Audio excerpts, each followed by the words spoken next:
नमस्कार, जय जोहार, जय छत्तीसगढ़। मैं आंचल और आप देख रहे हैं एमके स्टूडियो सीजी। आज हम आपको छत्तीसगढ़ के बालोद जिले की एक ऐसी घटना के बारे में बताने जा रहे हैं जिसने वहां के ग्रामीणों के होश उड़ा दिए।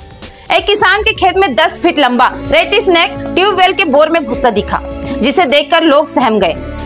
जी हाँ, यह घटना सुनकर किसी के भी रोंगटे खड़े हो जाए, लेकिन ग्रामीणों ने हिम्मत दिखाते हुए इस सांप को सुरक्षित रेस्क्यू कर जंगल में छोड़ दिया।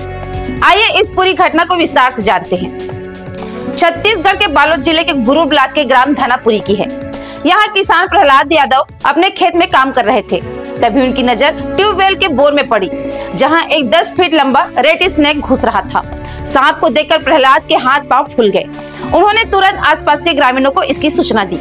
खबर फैलते ही गांव में हड़कंप मच गया। विशालकाय सांप को देखकर लोग डर गए और घबराहट में थे, लेकिन ग्रामीणों ने हिम्मत नहीं हारी। सभी ने मिलकर सांप को सावधानी पूर्वक रेस्क्यू किया और उसे सुरक्षित जंगल में छोड़ दिया। वाकई ग्रामीणों की इस सूझबूझ और हिम्मत की तारीफ करनी होगी, लेकिन सवाल यह है कि आखिर यह रेड स्नेक क्या है और यह खेतों में क्यों आया। इस बारे में हमें जानकारी दी बालोद वन विभाग की एसडीओपी डिम्पी बैस ने। बालोद वन विभाग की एसडीओपी डिम्पी बैस ने बताया कि रेड स्नेक इंसानों के लिए हानिकारक नहीं होता। यह एक गैर विषैला सांप है जिसका मुख्य भोजन चूहे हैं।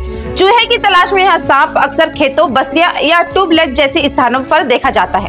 इसको चूहे खाने की आदत के कारण इसे रेड स्नेक के नाम से जाना जाता है।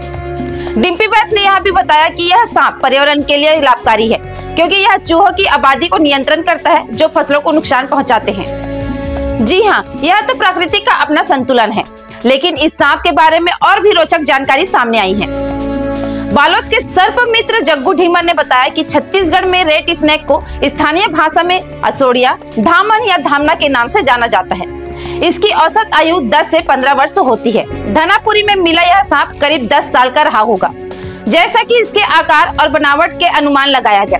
जग्गू ने यहाँ भी कहा कि रेड स्नेक आमतौर पर शांत स्वभाव का होता है और इंसानों से दूरी बनाए रखता है। यह तो साफ है कि रेड स्नेक ना तो इंसानों के लिए खतरा है और ना ही पर्यावरण के लिए, बल्कि यह तो किसानों का मददगार है। लेकिन इतने बड़े सांप को देखकर डरना लाजमी है। बिल्कुल, और यही वजह है कि ग्रामीणों ने इसे जंगल में छोड़कर एक मिसाल कायम की। प्रकृति के साथ सामंजस्य बनाए रखना हम सबकी जिम्मेदारी है।